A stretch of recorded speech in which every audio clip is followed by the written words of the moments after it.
If you've ever wished you could take your Raspberry Pi projects on the go, Pillot might interest you.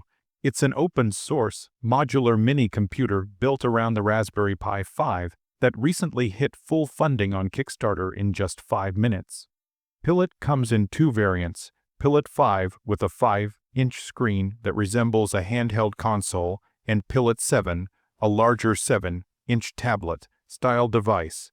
Both feature 7-hour battery life and run full Linux distributions, with Pillot 7 defaulting to KDE Plasma.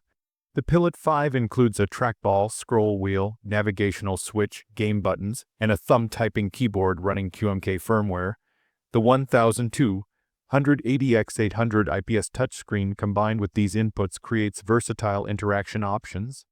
Pillot 7 offers more screen space and now includes confirmed detachable modules like keyboards and gamepads after reaching stretch goals.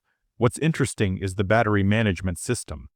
Using Texas Instruments TPS 61088, it reliably delivers the 5 amps the Raspberry Pi 5 needs while letting you charge from any standard USB source. Even if it can't provide 5 amps, the module automatically boosts current when needed.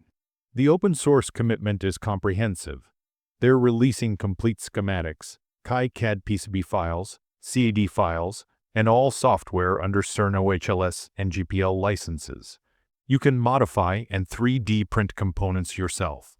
Important considerations: this is a DIY kit requiring assembly. The Raspberry Pi 5 board isn't included, batteries are an optional add-on, and shipping plus import duties are extra. Factor these into the total cost beyond the $199 starting price.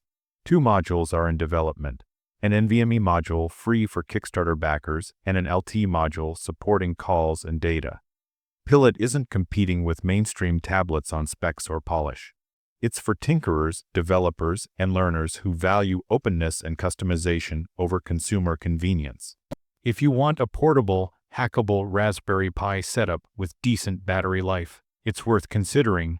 Just understand the total costs and crowdfunding risks before backing.